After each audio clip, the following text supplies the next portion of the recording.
Well, just the other day, we got some really big news from Port Canaveral here on the Space Coast as we have a brand new cruise terminal coming in to Port Canaveral, one of the busiest ports in the world. What's going on, everybody? My name is Brandon. If you like cruise news, cruise vlogs, and ship tours, make sure you hit that subscribe button down below and hit that notification bell to be notified every time we upload a new video. Let's jump into today's topic because we got a really exciting one for my personal home port, Port Canaveral. So like I mentioned, that we have a brand new cruise terminal, and you might be saying, Brandon, a couple months ago they announced a new cruise terminal. What is this? Well, yes, they did do that, and it's actually in a completely different spot. And this seems to be a quicker option. And of course, I'll dive a little bit deeper into that in here in just a moment as we continue through the video. And of course, if you want a much deeper dive, we are going to make this our podcast topic this week. If you don't already check out our podcast, it is called the Cruising is Life podcast. We're here on YouTube where we stream it every Wednesday night at 6:30 Eastern. Or if you don't catch the live streams, we are on Spotify and Apple Podcasts. I'll link those down in the description below. But we're going to dive a lot deeper in with a couple of our cruising friends, a lot of our Canaveral cruise content creators that we hang out with a lot here on the channel. So different perspectives, things like that, and just a lot deeper dive into all of this. So check that out if you really want to. Again, like you're probably saying, Brandon, they announced a cruise terminal a couple months ago. What is this? Well, yes, and this seems to be a temporary, not a temporary measure, but like a temporary fix, as the original plans are taking a lot longer than expected, as it seems like.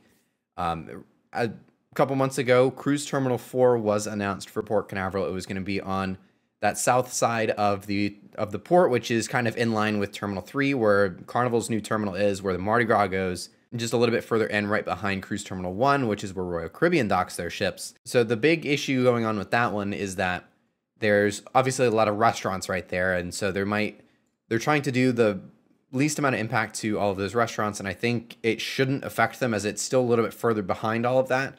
But there is a very large boat marina that is in the plot of land that they are planning to use for this new cruise terminal. And there's also, all the traffic flows and things like that.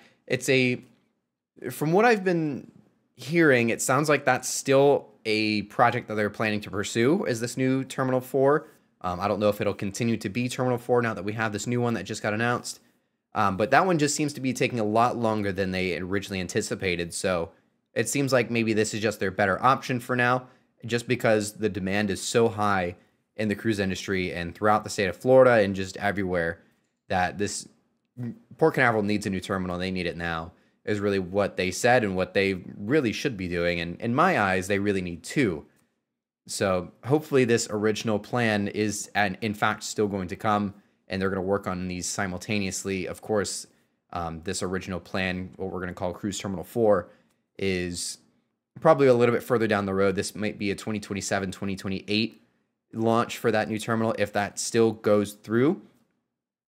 But this new one is going to be launching in summer of 2026, so significantly sooner than we were going to get with the other one. And I think that's part of the reason why we went with this option here in Port Canaveral. And of course, this new project is also going to be a lot easier logistically, because there already is roadways and everything like that. And they're even planning to do some sort of flyover, it sounds like, where there's not going to be any new traffic lights, no new stop signs. There should be zero disruption for the current traffic flows going in and out of that part of the port, and just throughout that part. It mostly is just all space stuff, along with the cruise ports. Usually once you go past Terminal 5, where this is sort of going to be at, once you go past Terminal 5, it's mostly just all the military and space stuff over that direction. So there's not really a whole lot going on back there. So really, it's just all the cruise traffic patterns that are going on right there. But it seems like there's not going to be any disruptions to the current traffic flows, which will be a very big plus. And one of the big things that they did say during this announcement is that they are going to build a very large parking garage, about 2,500 spaces, which sounds kind of a lot. And they also are planning to build this garage with anticipation to where they can add to it if and when they do need it. As, of course, Port Canaveral is very unique, and especially they even said this in the announcement themselves, where the 3 and 4 night cruises for all of the cruise lines is becoming more and more popular, more and more demand for those short cruises, where those short cruises typically will bring in a larger drive-in audience, especially here in Port Canaveral, as there's no major airport that's nearby. As the closest airports are Melbourne Airport, which is a very small one just south of Port Canaveral, south on I-95, and then there's also MCO Airport, which is about 45-ish minutes from Port Canaveral. So there's no true easy access to Port Canaveral unless you're driving straight in. If you're flying, it's not going to be nearly as easy as it would be, saying, going to Miami, where the airport's like, 15, 20 minutes down the road. And same for Port Everglades as well, as my cat's falling into my lap. So Port Canaveral is very unique in the fact that it has all this, all the drive-in cruisers and where they're driving to the ports and parking their cars there. So the emphasis on a parking garage, but they're already building one between 5 and 6 to accommodate those cruise terminals. And of course, there was a big expansion to the one on Terminal 1, as they had that parking garage, and now they've leveled out and made a surface lot as well, where it kind of extends on the other side of that little pass-through of a road almost, or that little access road. So a lot more parking just got added to one. They're adding more parking to Terminals 5 and 6. And of course, they're going to make sure that they've got plenty of parking for this new one.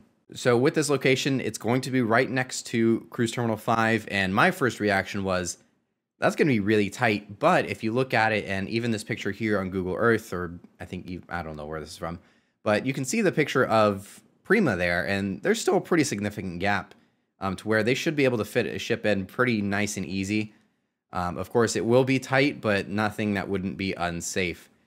And one of the really big things with this new terminal is it's also going to have a 1,300-foot pier, or a little bit over 1,300 feet. So this will be able to accommodate a ship as long as the Icon of the Seas, which is just a hair under 1,200. So they're definitely planning ahead here with this one, to where who knows where the industry is going to be as far as ship size in 30 years from now. But as of right now, it can very easily accommodate the Icon, so it can accommodate anything in the industry, which is a great move on Port Canaveral's part. That is probably one of the smartest things that any cruise port can do right now, is just build it bigger, than just build a really long pier that is able to accommodate any ship in the actual market right now. As again, we don't know where it's going to go, whether the industry goes smaller over the next generation or two, or if they continue to go bigger, because that seems to be where the industry's been going for the last 10 years. So that's really all for today's video. I hope you guys enjoyed today's cruise news video. I'm very excited. Again, summer of 2026 is when this is expected to debut. And who knows we don't really know what the cruise terminal number will be, as we have right now, Terminal 5 is kind of in that little slip. 6 is right next to it. 8 is the Disney terminal in the middle. And then there's 10 where NCL and MSC dock. So 7 and 9 don't exist in Port Canaveral's eyes, apparently. But so I don't know if this is going to be the new Cruise Terminal 4, as it's right next to 5, or if the original plan over with that Marina terminal, if that's going to continue to be Cruise Terminal 4, or if that's going to turn into maybe, 9, 7, or 11, who knows. But yeah, we'll just have to see what all plays out here with that Marina terminal, and very excited to see the progress, as that should be getting started on it very soon if they're eyeing a summer of 2026 launch for this new terminal. So, of course, I do ship spotting almost every weekend here on the channel. I'll film all the sailaways. If you're new to this channel, film all the sailaways, things like that of these ships. So we'll definitely have a lot of progress updates for this new terminal over the next 2 years as we wait for it to be built. Anyways, my name is Brandon. If you enjoyed today's video, make sure you hit the subscribe button down below if you don't already, and continue to follow along for all of our upcoming videos. Thanks for watching. We'll see you next time.